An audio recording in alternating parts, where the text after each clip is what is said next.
This is Talk the Devils, the athletic show dedicated to Manchester United. Coming up, Manchester United have won a football match and we're going to talk about it. How glorious. Yes, they saw off Chelsea again on Saturday at Old Trafford. We'll get into all the detail of that and also reflect on Bruno Fernandes hitting a couple of big milestones in a big way in that 90 minutes against Chelsea, where Manchester United beat, we're allowed to call them this because they won, the world champions. Isn't that right, Andy Mitten? Carl and Laurie are here as well. Yes, a win, and that'll probably lift the mood of this podcast.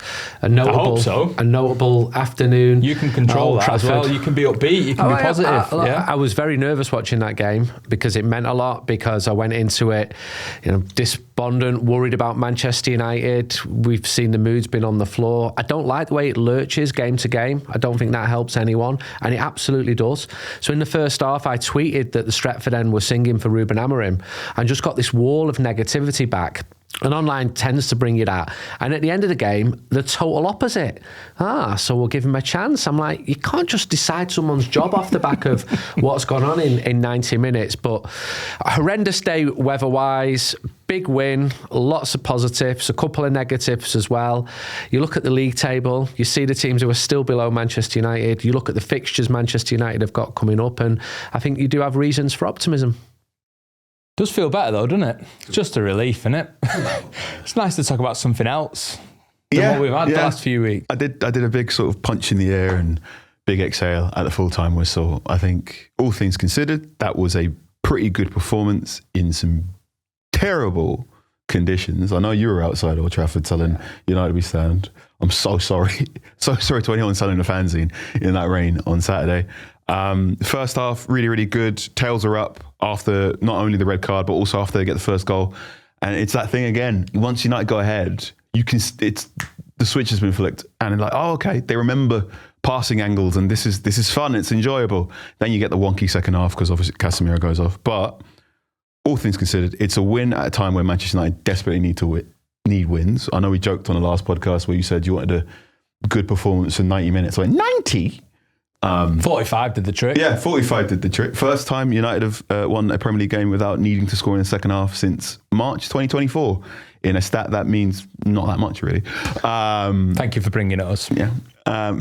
Good. All things good. There are some 2 or 3 things maybe you want to be worried about if you drink too much coffee and spend too much time staring at the screen. But there are 4 or 5 things in there that are really encouraging, and I hope everyone in and around United can fertilise that and build on it for, hopefully, 2 or 3 fixtures that will be more positive. Can you build on the positivity that these two bright gentlemen have brought on this Monday morning, Laurie? I think I can. Well, with Carl's fertiliser and Andy's water, rain-soaked body that he had, you can produce a lovely blossoming garden, can't you, of Manchester United football? So, does that analogy work? Yeah, I mean that. Yeah, okay. It's better than useless stats, isn't it? It was a fun game to watch, wasn't it? It was a kind of chaotic game, and not really sure exactly what to totally pick from it, to be honest, but they won. That's the main thing, right? And I think if they hadn't won, or certainly if they'd lost, it would have brought those questions. They don't worry about that. I always look at I like to just think, what's the alternative reality? You can choose. Therefore, that's why my relief and my positivity is all the more enhanced, because I know what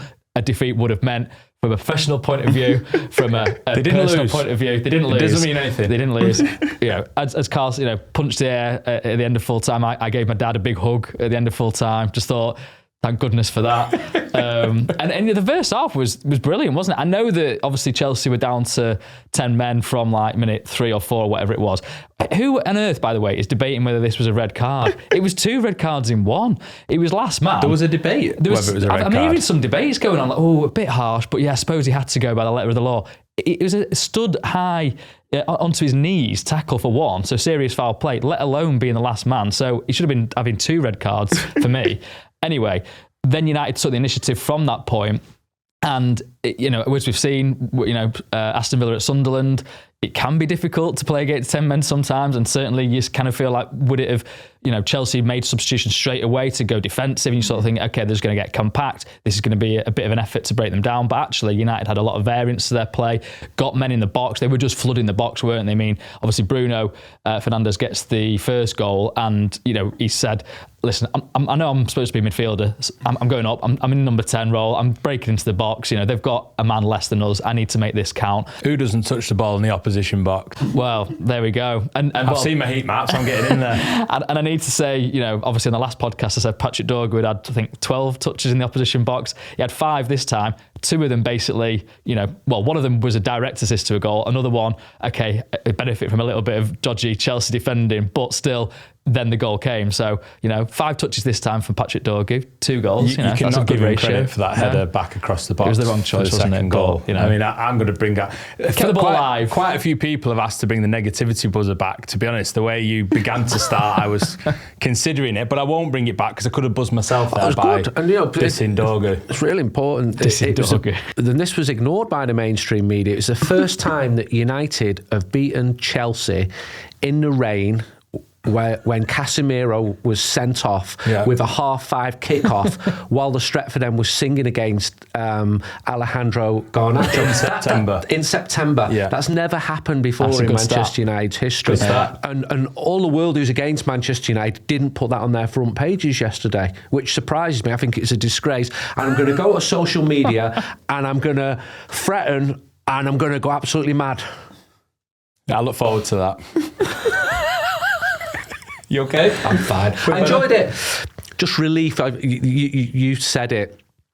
It was a big 3 points, and it's early enough in the season to jump up. And there were some positives. I'm sure we'll talk about the individual players, but it's all about results at the moment. That win completely lifted the mood. I think Chelsea actually helped with the substitutions, which we'll probably talk about as well. Yeah. And but United just need wins at the moment. Needed wins all season, got a win, and it was a good day. Yeah, it was a good day. A lot to unpack already from what you've all been saying, to be honest. But let's go back to the start. The team sheet, Carl, Lenny Yoro, to me, I was shocked that he was left out. But the way that Matthias de Ligt played in that position, definitely the right call. Yeah, bit of a head scratcher before the ball was kicked. But de Ligt really impressed me how solid he started this season. I know last time we were in the studio, I said he might be a backup for the middle centre-back role for Maguire, and then also a backup on the right, whereas he's gone, no, actually, I'm going to push ahead of Maguire for the middle role as well. And also on the right, I think he is one of the better United centre-backs at knowing when to jump up and hit the press. And reading the game. I think this is why Amorim is using him a lot more ahead of Maguire. So that's been really, really good. I think his aerial abilities come on a bit as well, and he's also deceptively quick. In that we said this, didn't we? I'm trying to claim I did based on what certain people were telling me about Matthias de Ligt's previous history, because I know he looks cumbersome at times, but he can cover the ground. He can eat ground, and I think that's really important for if so much of what Ruben wants is the centre backs being able to jump up and win the ball in those more central midfield areas. You've got to have someone who can read the game. So he had a good performance. I spoke to Ahmed, who's our tactics writer in Egypt, and he's writes some brilliant stuff. He wrote about why United was so good attacking. And before the season started, he said, well, pay attention to the contract expiry. It's very, very easy for Matthias to take over from Maguire in the summer when Maguire's contract expires, and he could be the centrepiece for United's defence. And I know 2 or 3 people have emailed in saying, do you think he could be a future United captain? Look, he's put one good foot forward. He does need to, especially when it's a World Cup year, and needs to work his way back into the Netherlands team as well. So hope it continues, and all power to him. Yeah, I think he's been excellent, actually. I thought the performance against Arsenal was hugely impressive, and what he did to nullify Victor Gyökeres on that occasion. But then in some ways, this performance was even more impressive because there's so many different aspects to what he had to do in 2 different defensive positions as well. I think he's been United's best and most consistent defender this season. Spoke to him a lot pre-season in America, got to know him a bit, and bright lad. And were you surprised he wasn't in the leadership group? A little bit, but I think he had a so-so first season. I think we're now seeing the real de Ligt. I think he can absolutely become a leader. There was a point on Saturday where he ran towards the Stretford end and he nicked the ball to stop a Chelsea attack, and the whole ground just stood up and roared. It was brilliant. The only fault I picked with him on Saturday was he hit like a 30-yard ball across goal when he moved forward, which he does really well. And he plays those passes, as Carl says, through the lines where there were better position players. But I'm really happy with him this season. He's been the most consistent defender. Spoke to Luke Shaw after the game, and he's not been as consistent. And he admitted that. And he said he'd not had a good derby. I've not seen Ligt have a bad game. I gave him a 7 on Saturday and got loads of stick going, it was at least 9.9. You're a disgrace. I agree. You are absolute... He was sending the messages. You're absolute scum. Well, that's a bit strong. I didn't send that one. A bit strong. I'm saying he's had a good game. You've got a problem with him. I'm not. Is seven good? That's seven's. I think 7's good. Yeah. Okay. Yeah. I'm average in it 7. I take that. On the Andy Mitten scale, 7 is good. 7 is good. 6 is average. I'm more Gazzetta dello Sport, where they once gave a player 8 out of 10. Maradona once. So. Yes. But I think people have skewed it. It's my fault because I used to give Johnny Evans 10 every week, and some people have taken that seriously. But he's having a really good season. I think he's got the big club experience. I think he's intelligent, and fantastic for him. The other aspect of the lineup, Laurie, was the fact that Ahmad and Mbeumo kept in those 10 positions, and Šeško continued up front as well, because there could have been a temptation with Mason Mount and Matheus Cunha back fit to revert back to what had worked better in the earlier games than that front three in the derby.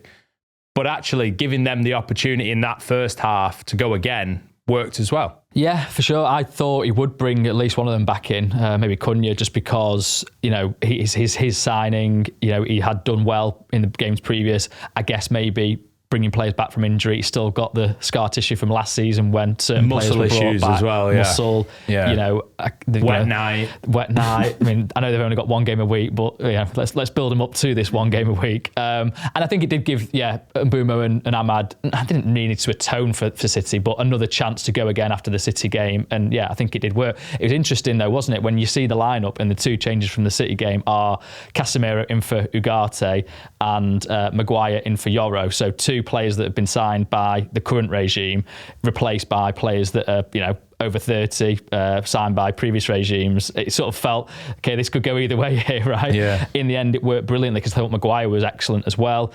I know Casemiro got sent off. He did get his goal. So you can maybe see that in two different ways. But first United player ever to do that. Really? Score and be sent off in the first half of the Premier League game. Half, okay. In September against Chelsea. These stats are coming, they're just going to drop these into the podcast, right? Where these brilliant His stat before was actually incorrect as well, because Alejandro Garnacho didn't actually come on the field, did he? So did you? No. I said while the crowd was singing against Garnacho. Oh, okay, fair enough. I stand corrected. That's never happened in United history before. I've checked it back to 1927. Yeah, okay. Wait, I mean, I know we're maybe saving this for later but just a brief on Garnacho. Is that we don't need to talk about him? We don't need to talk about him. But I think we do. He's not a Manchester United player, and he enjoys attention too much, and I don't want to give him any extra attention. I think the crowd are entitled to their opinion, and it was stronger than I expected. He annoyed a lot of people, and I think you saw that. And there is a pantomime villain element to it. A little bit surprised, but I know the strength of feeling about him. He annoyed me badly. I didn't need to stand up and in the sing press box in the press area because I was taking issue with the mainstream media one by one during this point. Them and their staff. Freelance for the New York Times. It was pretty strong against it. I mean, it was right from the start as well. And you're on a bit of a knife edge as a former player, but he has not reached the required threshold to be celebrated as a former Manchester United player.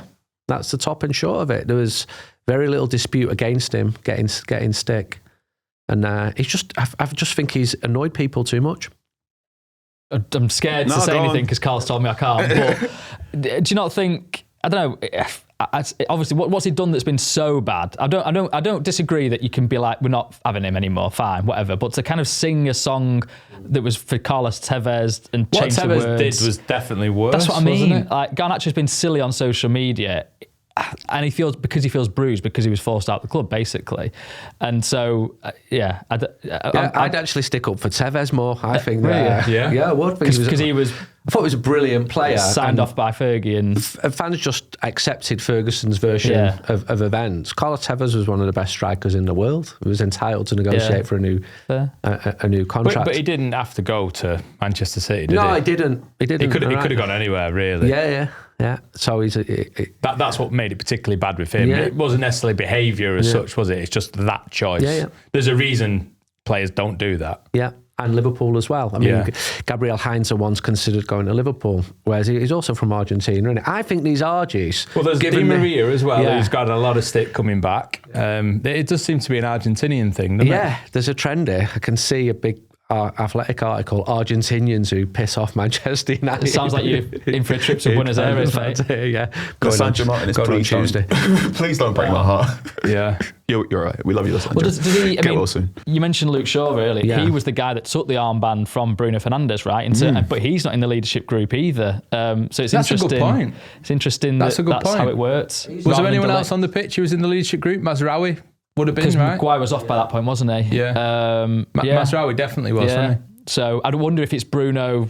Was it Bruno's call? Just was Luke Shaw the nearest person, or was it a kind of preordained? He'd been on that side for where he was going off the pitch potentially. Yeah, Shaw played well. He needed that as well because he didn't play well in the derby. Well, that header for the Casemiro's. I mean, it just bulldozed his way. He looked 6'3" there, let alone 6'1". Is he 6'1"? Well, that's the alleged height, isn't it? Yeah. Thank you. Did you ever do that piece, Carl? We'll save it for the live show. Okay. But yeah, and on Ligt, I mean, I interviewed him in Hong Kong as well. He was very smart there. So I just loved the way, I mean, he was pinging crosses in the first half. He's in that sort of, role just outside the box. And I know that, again, playing against 10 men, allowed him maybe that more freedom to get forward. But that's ultimately what Amorim wants from his outside centre-backs, isn't it? To kind of get forward, get balls into the box, or even get in the box themselves. So it then becomes more of an attacking formation.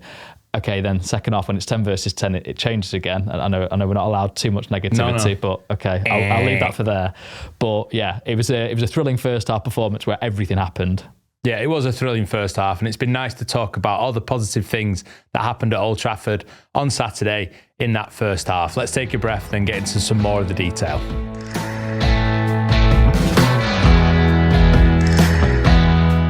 Before we jump back into the conversation, I need to let you know that there are still tickets available for Talk of the Devils live in the autumn. Manchester and Belfast have now sold out, but tickets are still available for London, Dublin and Cork. So the details again, Belfast is sold out. That's October the 12th, but Dublin is available October the 13th at Vicar Street. The day after in Cork at the Opera House in Cork for the very first time. We're looking forward to that. Manchester sold out, but then London, Soho Theatre in Walthamstow on November the 11th. All the ways to buy tickets is in the show description, and we'd love to see you there. Thank you.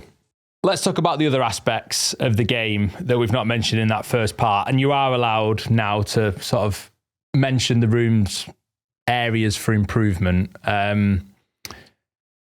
What happened after the red card in that second half? Because then it's 10 versus 10, and it just seemed like, Luke Shaw spoke about this after the game, they were so desperate to win that they just thought, right, let's hunker down, and they did a great job of it, in fairness. But it surprised me that it was Seshko who went off at half-time because he was the outball. What did you make of it all? Yeah, I mean, obviously there did need to be a change, because for that period of the first half when it was 10v10, it was 5-1-3, I think, something like that. So you've got Bruno Fernandes roaming around in midfield, doing even more work than we thought he should be doing.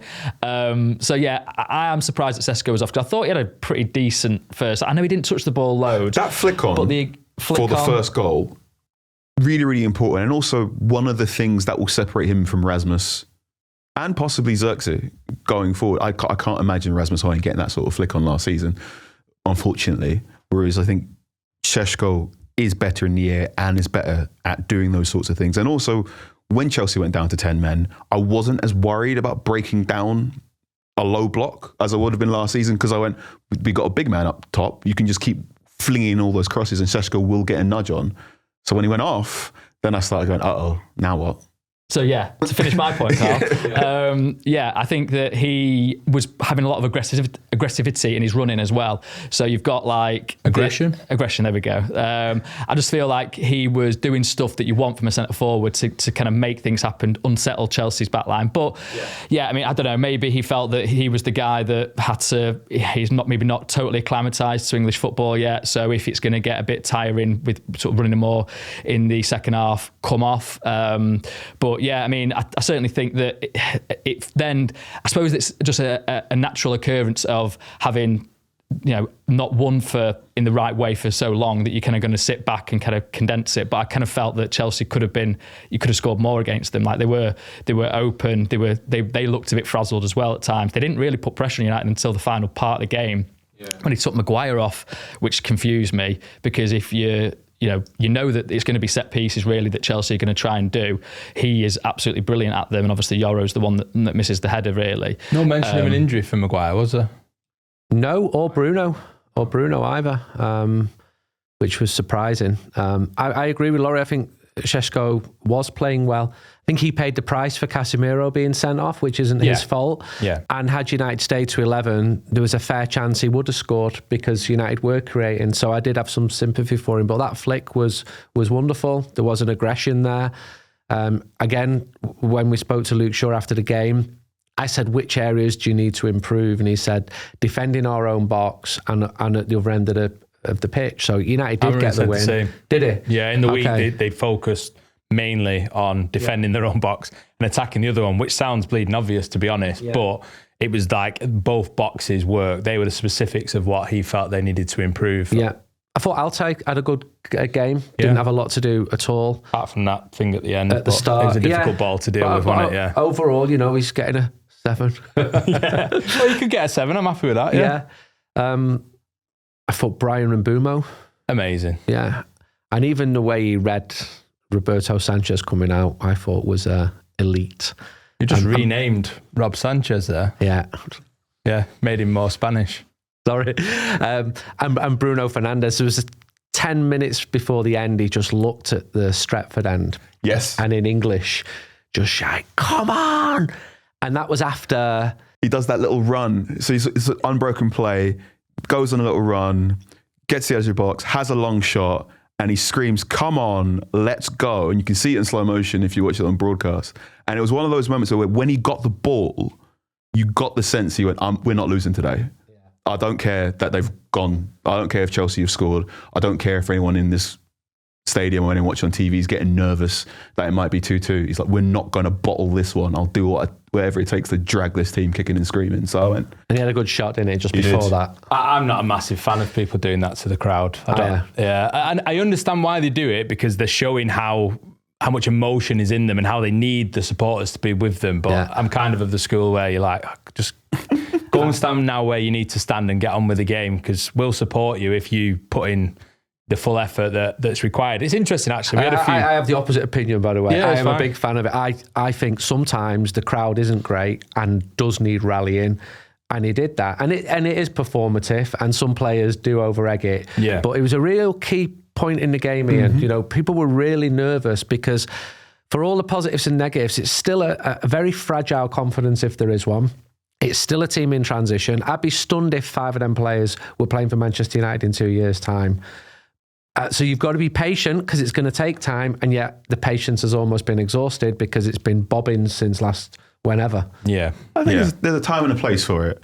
Maybe that's it. Maybe that was the right time and the right place for it. That setting, you're 2-1 up, is absolutely chucking it down, and it's your captain going, don't be worried, I'm here. Great. Diogo Dalot giving a high five when it's 0-0 5 minutes into a game and he's just made one tackle and it's gone off for a corner. I'm like, switch on. But it was also interesting that Ruben himself said it in the post-match about how he's told the players that if you give and show effort to the fans, they're going to respond in kind, which is... Mileage may vary in that. Is that the head coach telling the players you can trick the fans if you just give it a bit of oomph? Or is that the coach saying, look, the fans need to be brought together here? I think the first half against Chelsea is exactly what this team can do and what that stadium can do together. That's a team playing to instruction, it felt like for the majority of it, giving proper energy, genuine intensity, aggression, which we've missed, and that's something that the players and the manager has said that they need to bring more of, and the crowd matching that as well. I don't know who set the tone, whether it was the crowd before the game or the players at kickoff, but together that created something that's going to be very difficult for teams to play against. And just the way that Chelsea were overwhelmed to the point where the manager's making 3 substitutions before 21 minutes. I mean, the 2 changes around the goalkeeper being sent off just brought this sense of panic that, hang on, what do we do here? And that just shows what Old Trafford could be if they get it right in that way more. So are we veering into don't knock down Old Trafford, stay at Old Trafford I wasn't going section? there. I wasn't going there. It's about the here and now, not about the future. Yeah. It's about what this team can do in this season, in this moment, really. And that is then the ultimate issue, is can they go away to Brentford and bring create the same that intensity? kind of aggression? The question here from PJ, my question is, where was this level of motivation, intensity before Chelsea? The players seem much more up for it, and that's even before the red card is put in brackets. That's the challenge. Fast. From the kickoff, it was at it, and I think it was like 2 chances even before the Mbeumo, red card incident. So, you just hope that the full free week that they've got. I mean, is that the first sign we've seen of actually having a full week being a benefit compared to the busy week that Chelsea would have had? Because then you've got a team that have not had. So Brentford will have a free week this week as well. So let's see. Certainly they'll have to be ready. They're out the League Cup. Okay. They beat Aston Villa, didn't they? To be fair. I'm showing my inadequacies here. Carry on, we'll look it up. Carry on about the Carabao. They will have to be prepared for those long throws. I mean, I know that the long throws are back in vogue, but Brentford's ones are the ones that really seem to penetrate. So get Maguire in that team. Maybe that's why he came off. He knew he'd have some balls to head away for Brentford. But I know that Ruben Amorim was pretty pleased with the result because he gave the players Sunday off. So usually they come in to Carrington the day after. Okay, for the players that have played, it's a bit of a lighter session, a sort of warm down, so to speak. For the players that haven't played, it is quite intense usually to kind of keep them up to speed with the players that have played. So as a reward, day off. So hopefully that's a kind of little nugget. Yeah, Laurie, we just looked it up actually, and I want to give you full credit. They're not playing this week. They did beat Villa on penalties. They're through to the next round of the League Cup, but it won't be this week. So right, absolutely knew that. I knew that they were through to the next round. I didn't realise nice there was to give you a little bit of doubt Carabao for a moment. Is there some Carabao action this week then? Yes. I've just totally disregarded it after United's exit. Well, yeah, and it's European teams who are in action in the League Cup, so that's another reason. In fact, on the Champions League point, 6 teams in the Champions League for England last week and only 1-1. Wow. It's been a really slow-moving season. I think the best of the rest, or the teams that want to be in the Champions League outside Liverpool, Arsenal and City, are a little bit more volatile than many people predicted. I don't think very few writers expected Aston Villa to be having these problems. Brighton don't look as strong as they used to be. Spurs are Spurs. Newcastle are slow-moving. So if you are one of the United fans who wrote in and said, I think top 6, top 5 might be on, I'm not... I still can't go for that. They were like 8th at one point. I still can't. They're 11th now again, aren't they? Yeah. So, United. I still can't go for that yet. But I think I've got to say that would be one hell of an about turn from one half of football. I think what is good right now is that United have started perhaps slower than quite a few of us would have liked. But also 2 or 3 teams around them have also started quite slowly. They had really difficult fixtures as well. I don't want to do mental gymnastics either and sort of go back over some of the stuff. But they have played Arsenal, City and Chelsea in the first 5 matches. Yeah. But now's the time to show it then, isn't it? Brentford away. Exactly. Sunderland at home. 3 wins in a bounce. What are we saying? Forget 2. I'm pretty optimistic it can happen. I think they are moving in the right direction, and if you lose against Sunderland, then I think you'd have even more worries. I just sense that things should improve, and I wouldn't be surprised if Manchester United do properly unload on a team and beat a team well, because we've not really seen that either. And then what's the game after Sunderland? Liverpool away, that's easy. Onwards and upwards, isn't it? Liverpool have looked unforgettable. I mean, I know they've won every single game, but they've had to get to injury time. It's been quite thrilling, to be fair. I was from at their point of Anfield view, on but, Saturday. yeah. They're not I saw you on perfect. TV. It was beautiful watching you behind Arne Slot. You were looking very studious. Well, I was working, obviously. Missing a Manchester United victory by working. And actually, when I looked back at the games that I have missed, I don't miss many, but the ones I've missed, I haven't seen United win at Old Trafford in the Premier League since the 1st of December 2024.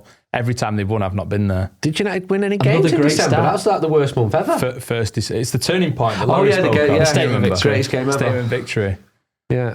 Greatest ever. So how many months is that? It's like nearly 10 months. Wow. That will have There never are loads of happened these before. stats around, like mates of mine Frightening. saying, "No, I've taken my kid to 9 games and not seen one win," and it is of this era because Yeah. unfortunately it is, but hopefully it can change. I don't think I've not been and they've not won. So I think I probably should be barred from Old Trafford moving forward. But I've seen him winning the Europa League, obviously, and the FA Cup. But You know that Lyon game on Saturday? I'm thinking 2-0 leads are dangerous, and just getting to half time and not conceding worried me. And then I started looking up, when did Lyon score the first goal at Old Trafford? 71 minutes. get past the 71st minute. And I had Michael Gibson sat in front of me. He's going to leave United soon. Good lad. I said, Michael, just ignore this, what I'm going to tell you, but we get to 71 minutes, we're going to be okay. He said, why? Because Lyon scored after 71. And we get there and you do these mad, stupid things in your head. You do, yeah. I don't think yeah, anyone else was I looking do. that up at that. But you United glad- won the Lyon game. No, I know, but yeah, they did. The outcome was good. One of the best moments of the last like 5 Only you, years. Andy. Yeah, it was. I was just worried that we were going to come back you were in. disappointed that Chelsea didn't score before half time. You wanted No. a different scoreline at You're half time. calmer. I was really worried that had Chelsea scored just before half time, the jitters would proper kick in. Okay, so for sorry. me, it was an achievement. Right, sorry. Because it played a huge number of minutes before half time just to get to half time Extra without 9. No, conceding. I see where you're coming from. Don't give him sympathy. No, when Chalobah scored, I think I screamed at the television, "Don't you dare!" Because this is there's a. I think to go back to rewind a couple of minutes. Where was this energy? Where was this energy before? One of the big reasons why United were playing well for so much first half, they were in the lead.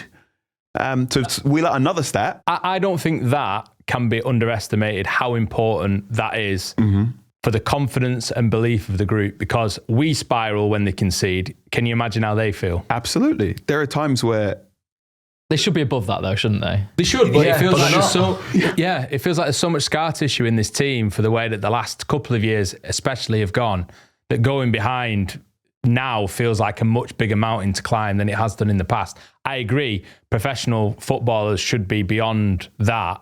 But you think if you're at home in Old Trafford and you concede and the entire stadium is feeling that as well. You're right. The That's tension quite hard is difficult to overcome. fight The against. tension Yeah. comes how down. did you feel when it went to 2-1? I still felt okay. And I know that's easy for me to say sat on a sofa watching it on TV. You weren't certain with your words there either. Yeah, to be fair. So I suppose you can never predict anything with this team, can you? And I didn't feel as anxious. Because Chelsea hadn't. It wasn't like there was loads of chances being created by Chelsea. I mean, maybe that's actually where United have been at their worst, when teams have just sort of stuck out from nowhere and scored against them. But I don't know. I felt like they'd done enough in the first half, and I think if they had to go again, really, they could have gone again. I'm loving the image potentially of like United players on the pitch doing the same mathematics that Andy Mitten's doing in the press box. Like, wait a sec, No chance. It's 71 minutes. Ian, how did you feel? 2-1. What was your immediate reaction after? Exactly. That's exactly what I'm saying. I felt concerned, not at 2-0 up, but the reason I felt concerned when it went 2-1 was because there's only a 1-goal advantage now. And you've seen them be in these situations, not necessarily 2 goals up at home, but you've seen them in tough situations not come through it. I don't know if they fully trust themselves yet They to don't. come through And this these is the moments. problem. And the that's crowd what- don't trust them either. And that's the point I was making. And the tension comes down. That's why you need someone like Bruno to go to the Stretford end, Fair point. rouse them, because had he not done that, Chelsea would have won 3-2 next. Do you think Do you think that Ruben Amorim's decisions, therefore, were a factor in that, or do you think that's putting too much? What?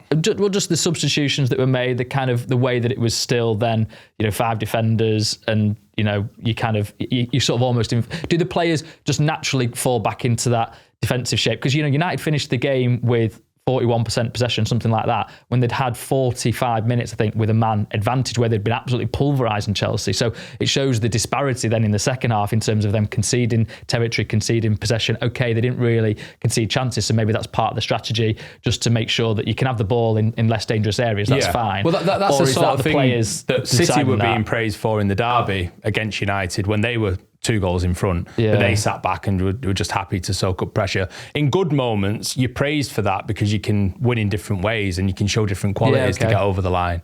There's being defensive and there's defending well. And unfortunately, there've been too many times in the last 10 months where United have fallen into this defensive shape where the wing-backs get pushed back and it's a back 5, but they're not actually defending well. The ball is pinging around. No one's really calming things down. But again, to go back, that Bruno moment, doing that, you went, okay, someone here is in charge for a little bit. And that was good. I felt calmer when that happened. And then they ground it out. So hopefully the next time United are 2-0 up and someone gets a goal, you can have 2 or 3 players going, we've been here before, we know what we need to do.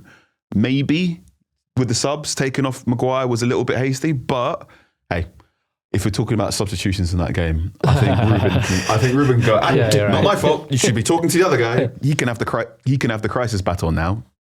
Final thing on this sort of theme, and I hope you don't mind me sort of delving back into my own personal history on this, but when I used to cover Wales, sort of about 70, 80 minutes in the game, they would start singing the Welsh national anthem. So this first did it away in Belgium, I think it was, when they were trying to get over the line for a 0-0 draw, and it was a brilliant moment for them to then get on to the Euros, and they started doing it, and I loved it, and it's a great anthem, I just wondered, maybe in sort of certain moments like that, United, I think they're pretty good at rousing the players at times. My dad used to get really nervous at games and would just start stood up on his own, just singing, hello, we are the Busby Boys. And just kind of like, that was his, I think partly for himself to not get so nervous that it was eating him up, but also trying to sort of create some kind of atmosphere that players then felt more natural in their environment. So I don't know, maybe something like that could become a recurring theme. And while we're talking about fans, I think credit where it's due. The away fans on Saturday deserve absolutely none. That was the quietest away end I've ever heard. I mean, they won a competition a few months ago. You can call them the world champions because we beat them again. I'm not. United now the world champions. United. That's your rule.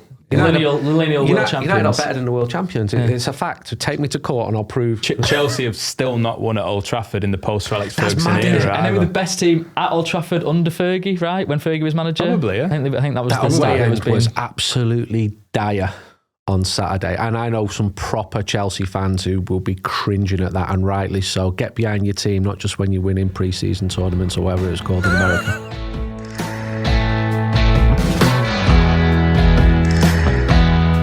Right, well, this is the part of the show where we give flowers, as Carl Anka would say, to Bruno Fernandes. You've done that by writing an article on him, and he ensured you had to do that by scoring 100 Manchester United goals on his 200th Manchester United appearance, rousing the Stretford end, which Andy Mitten loves to see, as we've heard. And also just generally leading this chaotic Manchester United side to a victory. Absolutely. It's been a weird week for United. Amorim goes into the press conference. He keeps being asked, is Bruno the problem? Is it wise to put Bruno in this deeper box-to-box role? And then he goes off and scores this. Ruben's post-match, this guy was like, he scored as a midfielder with his tongue firmly wedged in his cheek. So, go reveal the process a little bit. Bruno Fernandes was on 95 goals for Manchester United somewhere through April. And as we often do in the athletic fashion, when someone is around about 95 or like 3 or 4 off a milestone, one of us gets called in the room and goes, start prepping it. So I first started putting words together and Bruno Fernandes 100 in April. And then kept updating it. Good job he said no to Saudi then, isn't it? Yeah, kept updating it. Had it nearly complete going to the Europa League final because, it'd be great if he gets to 100 in the Europa League final. Then I could just do that and then don't have to write another piece after the Europa League final. And then obviously. He'll spiral, don't mention it. So the fact he was on 99 a couple of weeks ago, had a great chat with Connor O'Neill in our data team, and he's given us some really wonderful stats and graphics and illustrations. There's a great bit in the piece. I hope you check it out, where we just look at all the places Bruno's put his penalties. And we've also looked at just the fact he just never gets injured, which is remarkable. And look, he's not to everyone's taste. Roy Keane's already spoken about how he believes Bruno's form of leadership is perhaps not the best form for a club captain. But I think the way he conducts himself, not just on the field, but also off the field, the fact that when he has time, he goes to academy games. When he has time, he supports the women's team. The fact that he's offered to pay for travel and accommodation for staff members for the FA Cup final as well. That's the stuff we know about as well. Yeah. There's a hell of a lot that goes on that we never hear about. I think in a perfect world, would he be the captain? Probably not. He'd probably be part of a leadership group and there's someone else in there. So when he gets in some of those mardy moods, he can not talk to a referee and therefore the referee can't be swayed either way. However, in terms of the Sir Alex Ferguson era of Man United, when Chelsea haven't won. There is Old Trafford. Bruno Fernandes, and there is just everyone else. 100 goals. I think the next closest person to score in terms of goals for United is Marcus Rashford. So people who have scored goals are no longer here. People who have tried to play as many minutes as him are no longer here. The amount of midfielders, including your Dutch mate, who you get asked about all the time, who have tried to come in and deputise for Bruno Fernandes. He was supposed to be the rotation, wasn't he, for Bruno? Right. Being a rotation for Bruno Fernandes must be one of the most frustrating jobs of all time, because ask Kobe Mainoo right now. Right, because you're barely going to play because he's never injured. He never seems to tire. He doesn't get affected. We're even surprised he got brought off with 4 minutes to go, because it never happens. So, okay, he is unorthodox, and he is a little bit... Should you have an unorthodox player be the beating heart of your football team when you're trying to be less chaotic? You can put that in the comment section. But I've seen enough of Man United play without him for me to not want to be without him for a long time. Maybe next summer after the World Cup, if another bid came in, they might shake hands and part ways. But for me, he's the most important player since 2013, and he does the job of 2.5 men. Probably shouldn't do the job of 2.5 men, but I'm glad he's willing to try. Yeah, I mean, I think Carl's absolutely nailed it there, hasn't he? I mean, the fact that Bruno was able to, cement his status as United's best signing, right, since Ferguson retired. I think he'd probably stack up with any that came in under Ferguson's. But I know, obviously, United were winning things of a much greater significance. Well, there's probably an argument across the Premier League he's been one of the best signings any club has made since 2013 because of the impact that he's had and what he's been able to achieve in a fairly dysfunctional side at times. Yeah. And I think just his personality, right? I think as well as the skill that he's clearly got, the ability to actually affect games. Yeah, he's not perfect. Yes, he's definitely made mistakes on the pitch. And some people would say that he's not the right captain because of the way that he feels the game and gets emotional and that, I don't know, sometimes tips into negative impacts. But I don't know, I would much rather have somebody that feels it like he does and then conducts himself around the club the way he does than not. Agree? I agree with everything. I think it's very difficult being Manchester United captain, and the fact that he can speak multiple languages and has played in multiple countries and has got the backing because of his ability as a footballer really helps him. It's been such a complicated dressing room for most of the 5 years that he's been at Manchester United. It's almost impossible to knit it together. I think he's done it well. And the demands on you as captain, there's so many times he's fronted up, including last week. It was a difficult week last week, and he was the one who can go to the media. He's not just going to give you cliches. If he's asked decent questions, he will answer them. He's been, apart from Johnny Evans, the best signing of the post-Ferguson era, as Laurie says, by a distance, really. And he came in that first game against Wolves, changed it right from the start. For the first minute of the game. And that was another time when Manchester United were in a real sort of crisis lurch moment. So I get that there's a legitimate conversation about should you take the money that Carl talks about. Someone said to me before the game on Saturday, we should have taken the money in the summer. The fact is, he chose to stay at Manchester United. The problem with taking the money, I think we've talked about this before, but I feel like it's even in sharper focus now as we talk on a Monday morning after that performance and the landmark that he's reached. would they be able to use the money they get for Bruno Fernandes to get anywhere near the impact that he's still making on this team? History says no. It is not an exact science signing players. Most of them have failed at Manchester United. You'd hope that culture changes. You'd hope the signings have a higher hit rate. They're not always going to be a success. But he's one who's absolutely been a success. He cost a lot of money. You can make a profit on that. But as you say, who do you replace him with? We all have this idealised version when any new signing comes in that is going to be this. Most of the time they're not. He has been. And it's not just the on-field production. I also think selling your captain just after losing a Europa League final would have sent a message around to your dressing room and also to quite a few people around the league of this is like United are just dipping their objectives and their highlights right now. And look, that's why I split my brain in two for the Bruno piece earlier when the bid came in, and that I can just about see the argument in moving on, especially for 80 million, 100 million for a player who was 30 turning 31. But I just think it would have sent the wrong message. If you were a young player in that academy just going into the senior team, Fernandes is the one who offers to help out. And I think to sell him the summer that's just gone, it just would have one more unnecessary complication in a summer that was full of complications. He sprinted away from Reece James for that shot. He's left him on the floor and he's sprinting away from him and then hits an unbelievable effort, with pace. It's a brilliant save to put it round the post. It would have been an incredible goal, but he's still got that athleticism that you sort of think might have ebbed away since he's gone 30. He's a decisive footballer, isn't he? That's the thing with decisive Bruno. And divisive. Yeah, but he impacts things. He forces the issue, even if it's not coming naturally, which again, sometimes can be a criticism. But a stat in your piece which stood out to me, and I didn't put it in the running order, so I've had to take my phone out for this. But the goals that he's scored, 30 of his 100 Premier League goals, has put them ahead in matches, so given Manchester United the lead, and 21 have been outright winners, and that means that just over 50% have been very, very important goals in the results of football matches, or have come at the time where Manchester United really needed it. So, yeah, I think, we could be here all day giving Bruno Fernandes credit because he has been that important, and obviously we hope that continues. One of the decision makers who decided that Bruno Fernandes should stay at Manchester United despite the offer in the summer was Jason Wilcox. We've seen some quotes from him emerge. Quite surprisingly, that actually we've heard what he's had to say, because this was a speech at the Association of Former Manchester United Players where he's basically admitted that the club wasn't quite in as good a state as he anticipated when he stepped into the role. And he's hoping that he's given time, and the group of leadership, the executives, are given time to turn things around. He believes it's a case of when Manchester United win again, not will.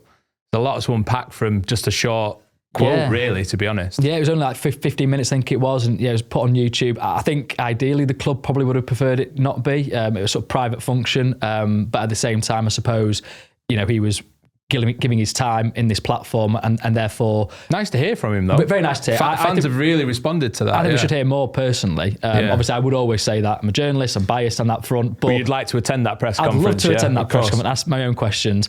I think it was... in terms of saying that the club was in a worse position than they expected, I think you can perhaps... That's probably fair. But equally, I don't think that can be used as a kind of get out of jail free card. I think you still have to, sort of address the issues that you've then been able to handle. I thought what was interesting, he sort of said at one point, he's a coach. That's where he came through at Man City, coaching all the different age groups, and then became academy director at City. And he sometimes struggles then to not interfere with managers, which I thought was quite interesting. So that his relationship with Ruben Amorim, I think, would be really fascinating to hear more about, because certainly they speak daily. I'm sure they've got opinions themselves about how the team progresses. And so I think those kind of conversations would be fascinating to listen in on. But yeah, it was an interesting timing for it, because you had Sir Jim Ratcliffe visiting Carrington. We've not touched on that as well. Having those kind of face-to-face talks with Ruben Amorim, which I believe were in a sort of supportive kind of way. But obviously Ratcliffe is a man, that wants, action to be had and wants his Manchester United to do well. Was that a planned meeting? Yeah, pre-planned. Yeah. So he's had meetings with, I think, Omar Barada, Jason Wilcox as well. When does planned become pre-planned?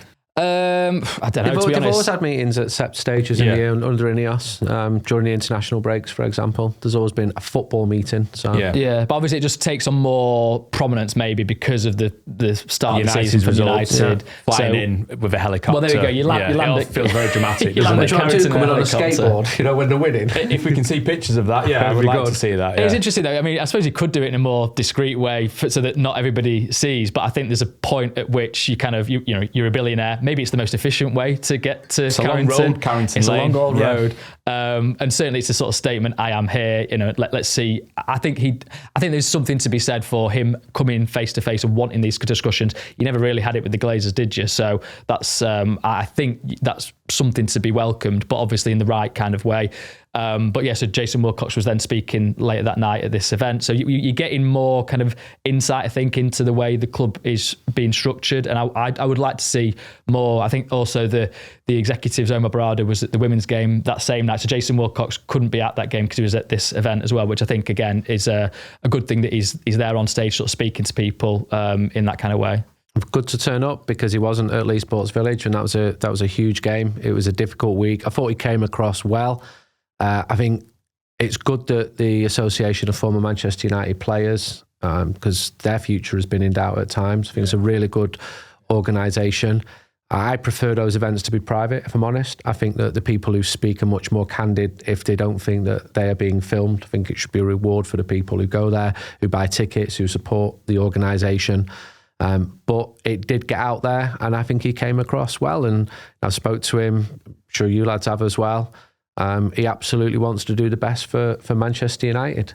And I get decent feedback about him as a person. He's got a very, very difficult job to do. He'll make mistakes. He'll get some things right. And I hope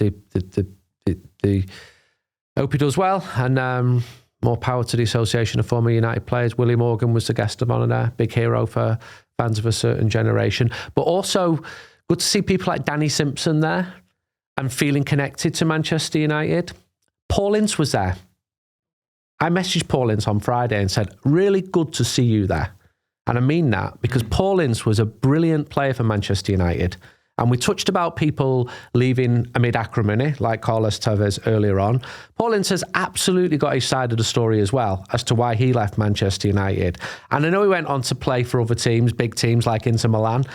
And he ended up staying. He played for Middlesbrough as well, another big club, Wolves. So he's been at, Inter, Wolves, Middlesbrough, stayed in the northwest of England. But he was a top player for Manchester United, Paul Ince. And as someone who spoke to him loads of times, he's a really good lad as well. Yeah, I agree, actually. Yeah? Yeah, I've had a good experience He's a good lad, with him. isn't he? Yeah. And he turns up there. And I was a bit Honest surprised. as well, actually. Honest, belting player for United, Paul Ince. Yeah. Great snooker player too. Is he? How'd you know that? That's where the government name comes from. They were playing snooker. Really? Yeah. I was never into all that, I should be called the governor, but I'm not going to down him because he's a top player. I think you're bang on. It's great that Paul Ince feels welcome. Yeah, Mark Hughes has been a bit more involved recently as well, which I think is also a good thing. Brilliant, totally. Yeah. A real strong parallel there. Mark Hughes was my childhood hero for a long time. Yeah. And on my wallpaper. Yeah. Paul Ince was as well. He turned his back a bit on Manchester United. From his perspective, he's like, look, I'm the manager of Manchester City or Stoke City or whatever. I've just got to leave that in the past. I don't think he was being rude, but I've loved seeing him this year wearing a 91 shirt, having a crack. I'm following his career. He's at Carlisle United now. So not someone who's always been, out there speaking publicly, but he is another one who I love seeing back. Brian Kidd, firmly involved as well, because he's worked at other big clubs as well. He played for Arsenal, for example, and he's back involved. Love it. You mentioned the women's side, so let's talk about them because it's also been, it's been unequivocally a positive start to the season for Mark Skinner's side. A 0-0 draw at the weekend means they're just off the pace now that Chelsea have set in, but it's very early in the WSL. But most importantly, a huge landmark hit this week by qualifying for the league phase now of the Champions League for the very first time. It's a very tough draw, Carl, that they've been given in this league phase. There's some huge names in women's football, but isn't that why you qualify for the Champions League, to go up against the very best? Absolutely. Although I do believe my response to you dropped it in the group chat, and I think I did in all caps, yowzers. Yeah. So it's Lyon at home, PSG at home. So two of the French juggernauts. You've got Wolfsburg, historically a brilliant side as well. It's going to be a hard league phase, and Atletico and Juventus away as well. really, really, really going to be interesting. I would love it if someone could get in Omar and Sir Jim's ear and try and convince them to host at least one of the Champions League games at Old Trafford. I'm not sure that will happen, but someone should make the ask anyway. It's not like the men's team are playing in midweek. It's free in the Pitch isn't midweek. overused, no. So I would love it if there was scope for at least one of these home matches to be at Old Trafford. One big question that we just won't get an answer to till maybe January is how Mark Skinner balances his squad. Throughout Skinner's coaching career, not just at Manchester United, but also during his time in charge of Orlando Pride, there were questions over how he balances a squad that starts needing to play 2 matches a week, or when the fixture list gets a little bit more congested. The squad now at United is deeper than it has been in the past, perhaps not as deep as Skinner would like. I think he's talked about in the past. But there are options, particularly in central midfield now. So they should be stronger. You were at Lee Sports Village. I watched on TV, and I think that's one of those 0-0 draws you can call tactically intriguing. Well, talking about rotating the squad, Elisabeth Terland, who's been incredible at the start of this season, scored a hat-trick against Brann to ensure Manchester United got to the league phase of the Champions League, was on the bench. Yeah, I was there. I go a couple of times a season. I think it's important for me to speak to fans as well. Remember about 4 or 5 years ago, most newspaper websites had 5 things we learned today. So I sort of walk out of Lee Sports Village with, right, these are the 5 things I've learned today, because I'm not watching the women's team every week. Huge crowd, 8,600, I think. Record. Brilliant. Record for WSL fixture at Lee Sports Village. Good to see the crowds getting into the stadium aren't just confined to Old Trafford. Lovely day. 1,000 Arsenal fans. Love that. Big away following. Yeah. Really accessible. Loads of females, loads of families. Noticeably different atmosphere to Old Trafford. I felt Arsenal were going to win. They are the European champions. And they were getting stronger and stronger. I think it's a result which both teams will be happy with. The fans I spoke to, and I spoke to lots, and I spoke to journalists as well, delighted to be in the Champions League, worried about squad depth. They always want more investment from Manchester United because they receive about half what Chelsea, who are way out in front in terms of their investment. They realistically hope that United can finish in the top 8 of the group and go through as well. I really enjoyed the game. Standards go up every time I go. I was there last year against Villa. It was pretty miserable, but it was really good. And loads of little side angles as well come in. Mary Earps is going to come back and play against Manchester United. That was one that fans were talking about as well. And Ferran Torres-Joyce was excellent yesterday. Player of the match. Player of the match. Does some 2 or 3 brilliant saves. And there is some, a little bit of bite and needle over how Mary Earps left. So I think it's one of those, did United upgrade in their goalkeeping position after Earps has departed? That game yesterday was 2 very, very good defences just grinding each other to a halt. I don't know why Skinner left Terland on the bench. Because Andy didn't answer your question there, did he? He dodged it, didn't he? I don't know why. I have to double check and see if he was asked. But one thing I find really, really impressive about Terland is just how good she is doing the old school number 9 play. So playing between the width of the post. If the ball comes in, she's just right there, centre circle. One touch or 2 touch finishes. Really, really good. You've got Jess Park now, who's come over from Manchester City in what's not a swap deal, but also saw Grace Clinton go the other way. So it's Jess Park now who's playing on the wing, and you've got Ella Toon as your 10. So I think Skinner wants to have a sort of double 10 threat, which is good when you want to dominate the ball, which United should do against pretty much everyone outside the classic top big 3. But in these bigger games, how that gels together, and particularly also in the Champions League, that would be really, really interesting. So a decent draw.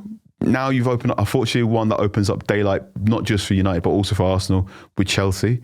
I still think United now should be aiming for that top 3. I'd be disappointed if they don't finish the Champions League places again, if only because I think 2 or 3 of those players, once they get a taste for it, they're not going to want to go back. So keep going. And looking at the bigger picture, Barcelona are not the preeminent force that they were. They've cut back. That's benefited Manchester United, who've been able to bring some players in as of other clubs. There was a cracking tackle during the game yesterday, and someone next to me just said, "Yeah, she's Scottish."